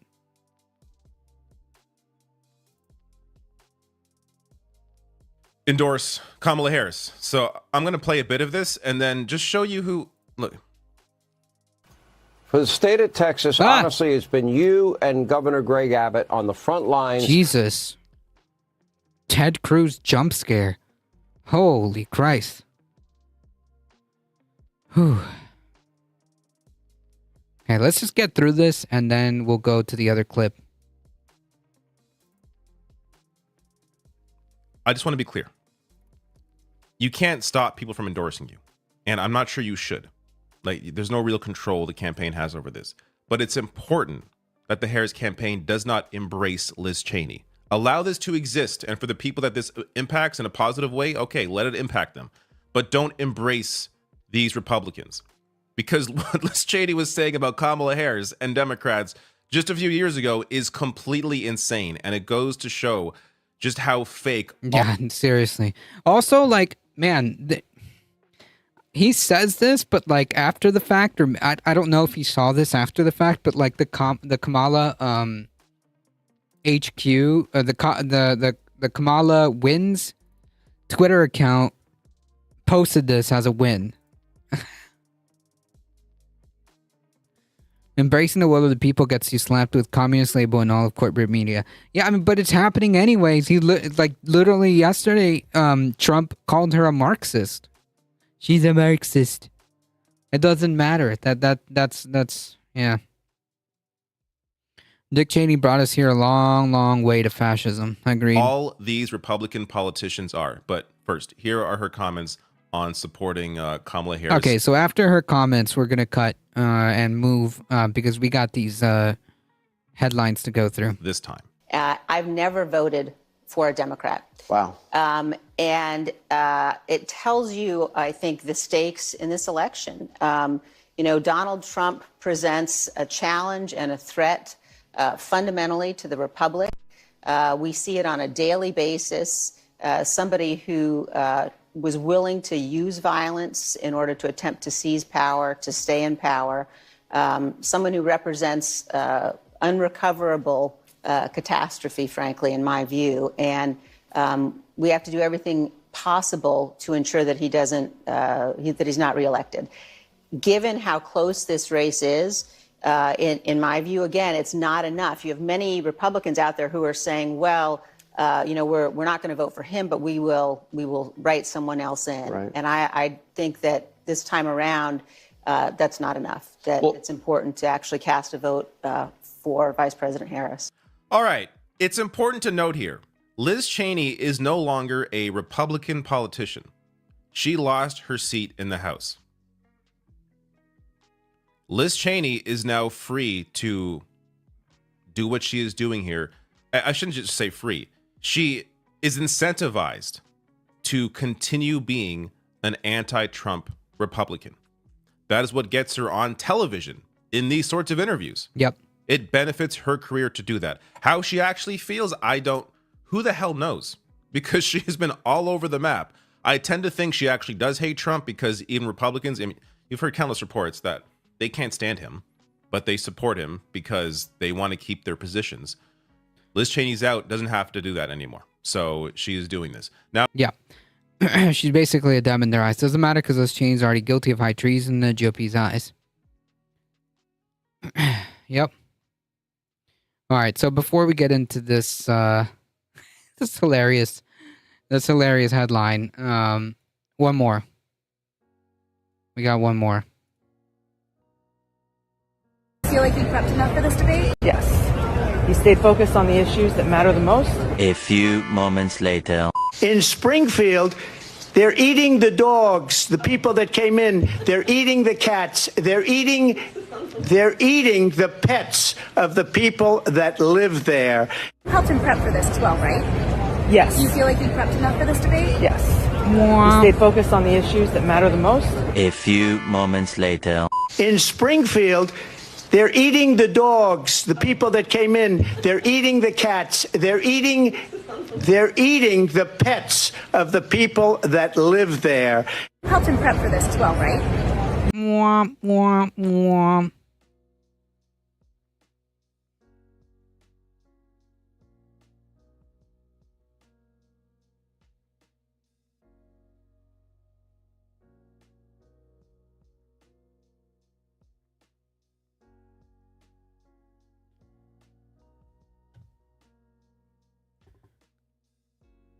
Yeah. Absolute clowns. So after all that debacle, Trump suggests he won't debate Harris again and attacks ABC over moderators fact-checking. I mean, if that doesn't tell you everything you need to know. The day after Vice President Kamala Harris and former President Trump's first presidential debate, it is far from clear if Trump will agree to a rematch. Multiple TV networks are eager to host a presidential debate in October. The Harris campaign, exuding confidence after Harris baited Trump on Philadelphia stage Tuesday night, immediately said she would agree to a second debate with the ex-president, but Trump is not committing. Quote, "Are we going to do a rematch? I just don't know," he told reporters on Wednesday afternoon. "We'll think about it." Bro doesn't want to smoke anymore. His comments suggest he's not altogether serious about a sequel. In a morning phone call to co-host Fox and Friends, he said, "When you win the debate, I don't know that I want to do another debate." Oh, man. He literally said that Fox News would treat him better, meaning they wouldn't fact check him. Yeah. Of course he won't. He insulted Brett Baier and Martha McCallum, the two anchors of Fox News has pitched as potential debate moderators in October. Quote, "I wouldn't want to have Brett and Martha," he said before, proposing Sean Hannity and Jesse Waters or Laura Ingraham instead, of course. "You cheated!" he screamed as he wiped his snotty nose and ran home to his mommy. It is self-evident that Fox's primetime stars who exist more in the realm of entertainment than news are never going to moderate a general election debate. So if that's the starting point for negotiations, don't expect another debate. But Trump's campaign advisor, senior advisor Jason Miller said on CNN this morning that Trump has already said that he was going to do 3 debates. Miller blamed Harris for dodging Trump's talk of a September 25th debate hosted by NBC. The Harris campaign, however, wants the vice president debate between Tim Walz and J.D. Vance to happen next. CBS is hosting that face-off on October 1st.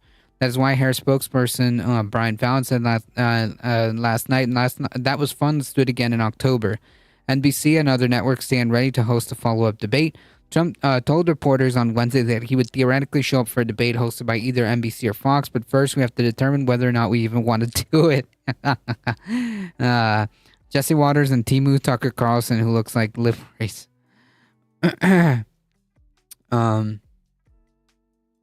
Trump claimed that overnight polls showed he had defeated Harris soundly in the debate, as if to suggest a second face-off wasn't necessary, but he was referring to highly partisan and unscientific surveys found on social media.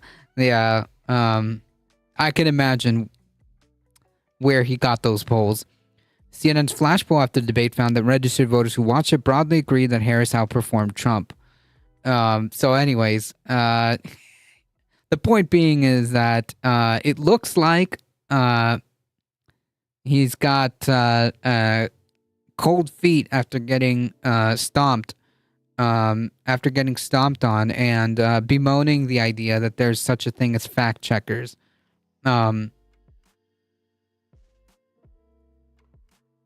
Yeah.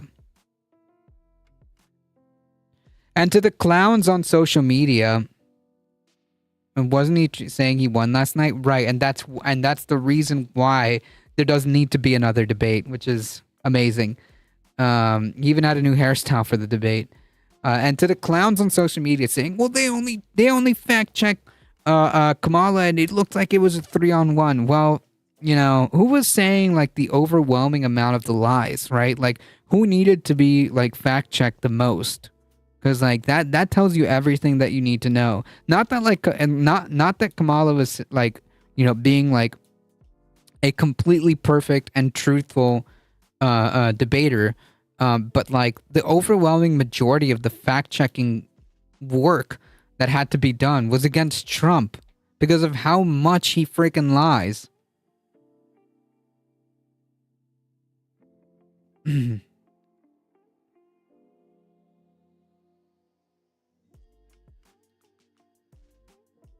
Harris won by far. I agree.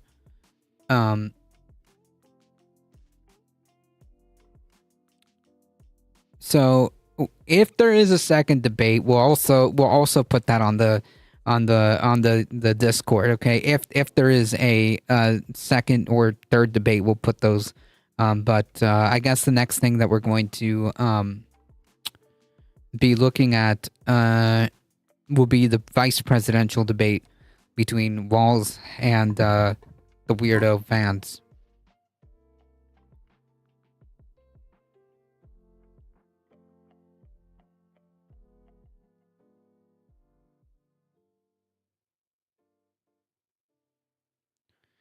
I think we should do this story. This one we'll do really quick. Like this one's going to be a lightning round. Speaker Johnson yanks government funding bill amid GOP defections. So they're trying to work on this government spending bill because if they don't, the government will shut down again. The usual back and forth. Mike Johnson on Wednesday yanked the government funding bill to the House hours before an expected vote after a growing number of disgruntled Republicans vowed to tank the measure. Another fail for the speaker. There are loyalty tests for being true MAGA. Yes, as Cognizant just pointed out.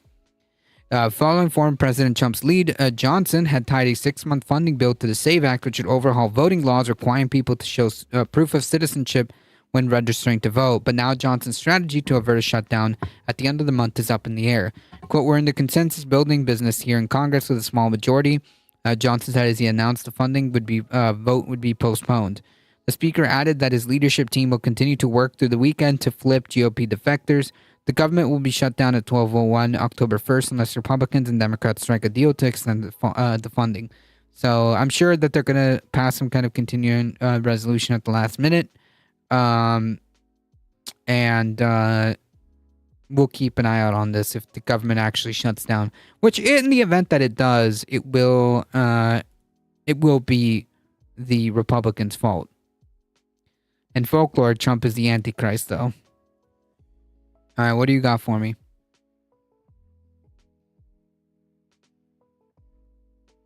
Oh.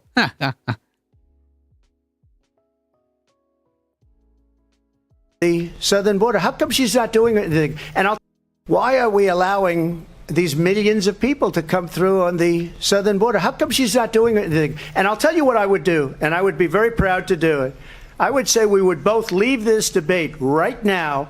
I'd like to see her go down to Washington, D.C. during this debate, because we're wasting a lot of time. Go down to, because she's been so bad, it's so ridiculous. Go down to Washington, D.C. and let her sign a bill to close up the border, because they have the right to do it. They don't need bills. They have the right to do it. The President of the United States, you'll get him out of bed, you'll wake him up at 4 o'clock in the afternoon, you'll say, come on down to the office, let's sign a bill. If he signs a bill that the border is closed, all he has to do is say it to the Border Patrol, who are phenomenal.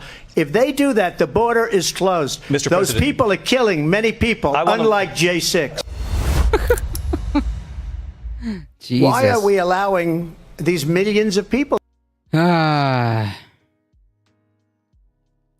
totally normal behavior, not weird at all.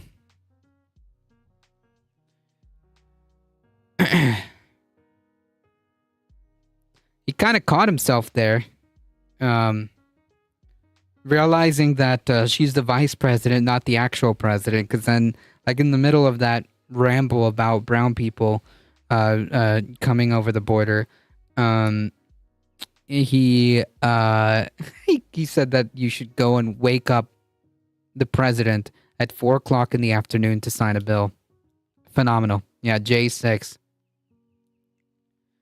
Phenomenal. Not too far, since Christians have their morals all back passwords now. All right, folks, we got one more.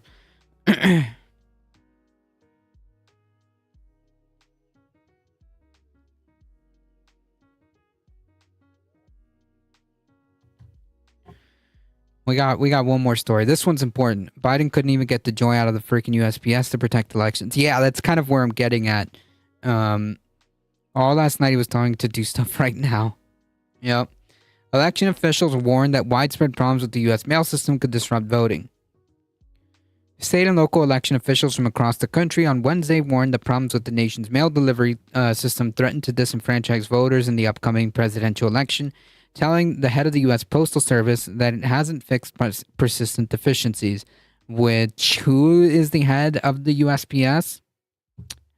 In an alarming letter, the official said that over the past year, including the just concluded primary season, mailed ballots that were postmarked on time were received by local election offices days after the deadline to be counted. They also noted that properly addressed election mail was being returned to them as undeliverable, a problem that could automatically send voters to inactive status through no fault of their own, potentially creating chaos when those voters show up to cast a ballot. So just to be clear, folks, I think the solution here is just to make sure that if you are going to send your ballots by mail, do it in a timely fashion, because it's clearly designed in a way that it's going to take a little bit longer than usual, or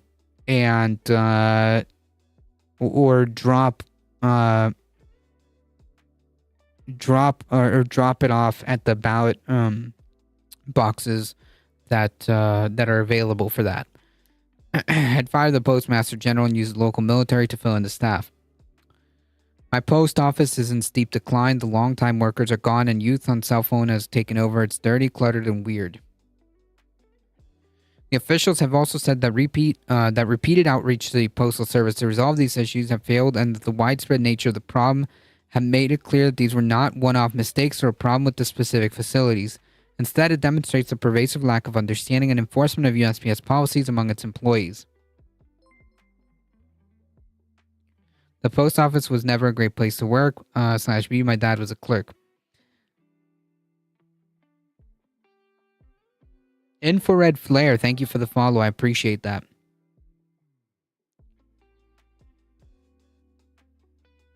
Benefits have been cut and nobody wants to work there. The letter to the U.S. Postmaster General, Louis DeJoy, as chat just pointed out, came from two groups that represent top election administrators in all 50 states. They told DeJoy, we have not seen improvement or concerted efforts to remediate our concerns. We implore you to take immediate and tangible corrective action to address the ongoing performance issues with the USPS election mail service. Failure to do so will risk limiting voter participation and trust in the electoral process, which is the point, folks. That's the point. In the UK, our accident and emergency have the military fill the gaps when they strike or there's something like COVID. Interesting.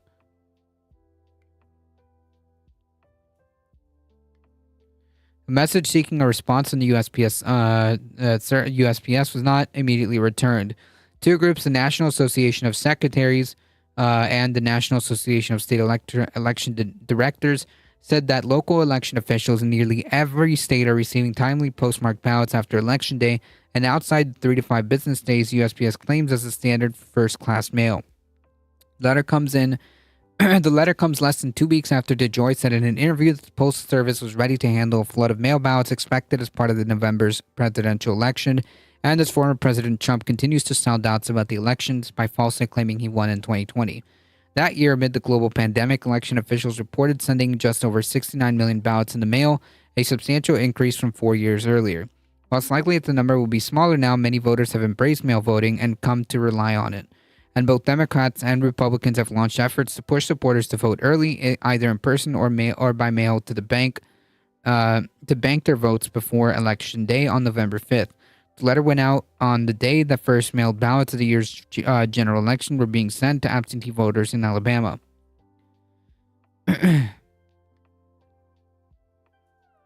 Postal Service officials had told reporters last month that almost 98% of ballots were returned to election officials within 3 days in 2020, and in 2022 that figure was nearly 99%.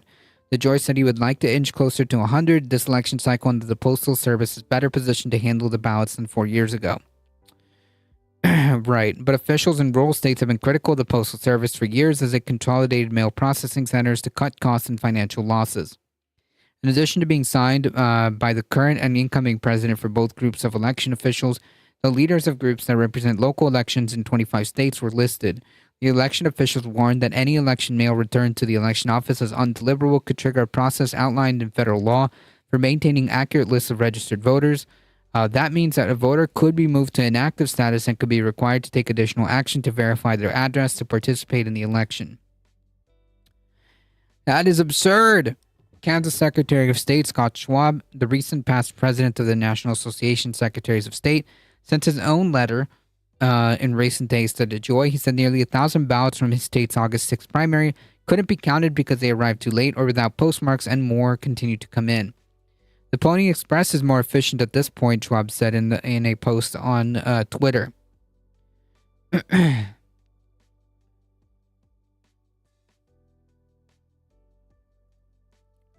The fascists are relentless. Lots of military support systems actually date back to World War II, like local volunteers in an emergency. It's like, why if Russia ever tried to invade through Finland, in the UK via Scotland, there's a system in public service to do the duties. USPS under DeJoy is reorganizing to compete with UPS. In addition, in business delivery, it's a plot to destroy the post office. Yeah, find the Dropbox if you can. Just find the Dropbox if you don't, if you can, or just simply, if possible, there's still 2 months, 2 months time at this point. Make a plan to do early voting. Find out how that works. Get check your registrations early, and if you have to mail it, just make sure that you give it enough time.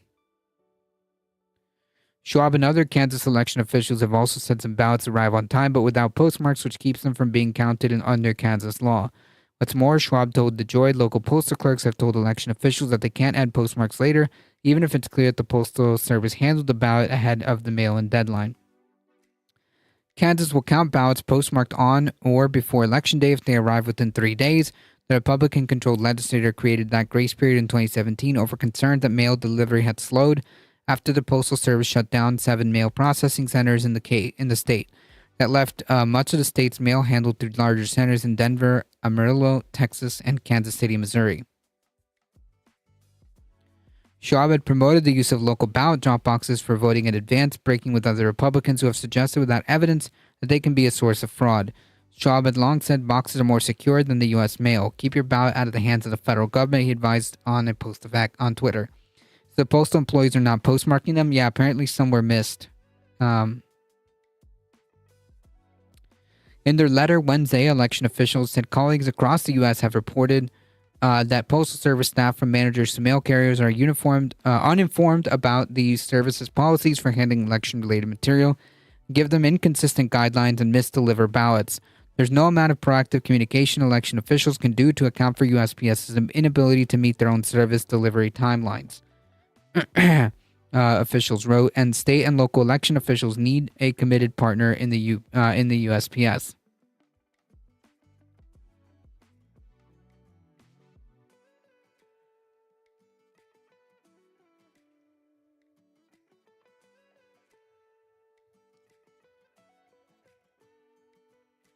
So, folks, if you plan on voting, make the plan now. Check your stuff now, and if you have to, mail it as early as you can, and if possible, and drop it off at the ballot boxes. Or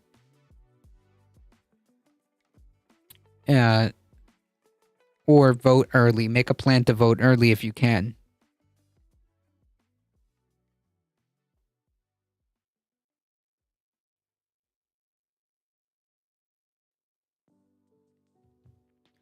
The George said he wants to privatize the USPS. They destroy it if they can't. Yeah, I don't doubt that.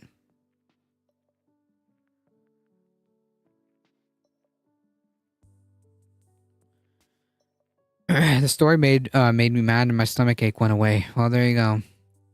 There have been rumors of privatization for years. We'll see. Yeah, and like that's the thing though. Like it can't. Like that's just not possible because obviously privatization will lead to more problems with the mail. Really, the Australian system sounds good on paper, but I had an ex-boyfriend who said in some elections they're really no one for him as a gay furry kinkster. Then there have been what appear to be comedy MPs, but once there and they're really wrong for the job and are easily corrupted. That's why there's a lot of anti-China rhetoric in the last election. They were as they were biased the service of especially of Northeast Australian MPs. Rural mail will end with privatization like rural hospitals. Yikes.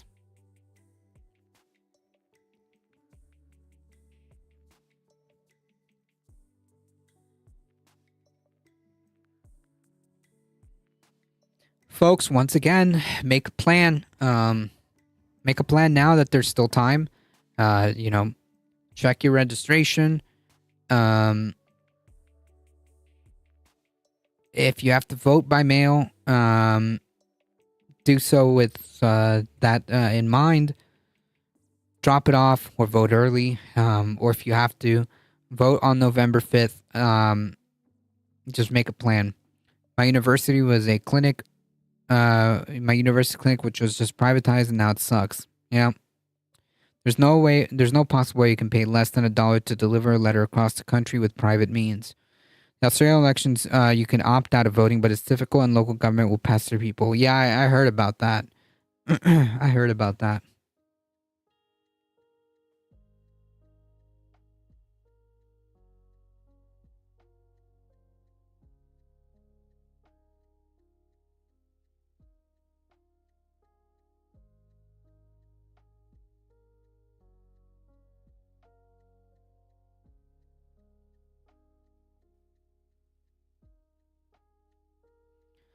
All right, folks, it's time for me to get out of here and get some food. Thank you all for stopping by. I appreciate you guys hanging out. Thank you for your support. Max would just answer the door in his tiger costume. Nice. Thank you for your support, and I appreciate you guys. You guys are what makes this channel grow. Thank you for the new follows and all the awesome stuff. Thank you, Mitnerd, for the raid. I appreciate that. Thank you, Michael Hasser. Thank you, Heat, for modding the chat. I appreciate it. We'll be back tomorrow at 5 p.m. Eastern Time. Yella King, thank you. Thank you for stopping by. Thank you, Kamikazeon, folks, before we go, join the Discord. Keep liking the stream on YouTube. I see you. Subscribe. 256 of you have subscribed on YouTube. Keep that going, folks. We'll be back here tomorrow. If you want to support the channel, there are many different ways. If you enjoyed your stay, hit the follow button. If you haven't done so, consider checking out the merch store, hitting !tip to tip your streamer. Thank y'all. As always, please stay safe. Please take care of each other. Viana, hope to see you guys in the next one tomorrow, 5 p.m. Eastern Time. See ya.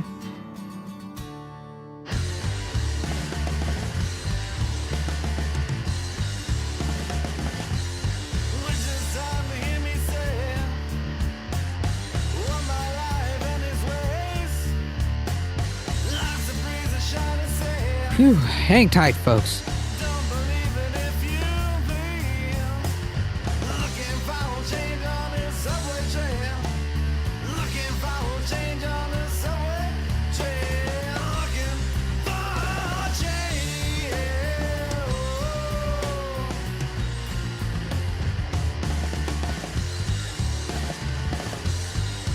Look at all those delicious morsels.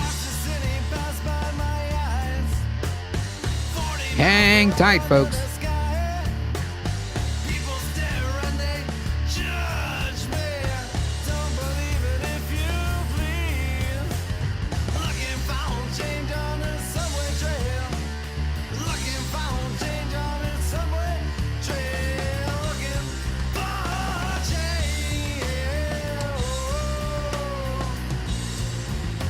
All right, folks, we're heading out in 5, 4, 3, 2, 1.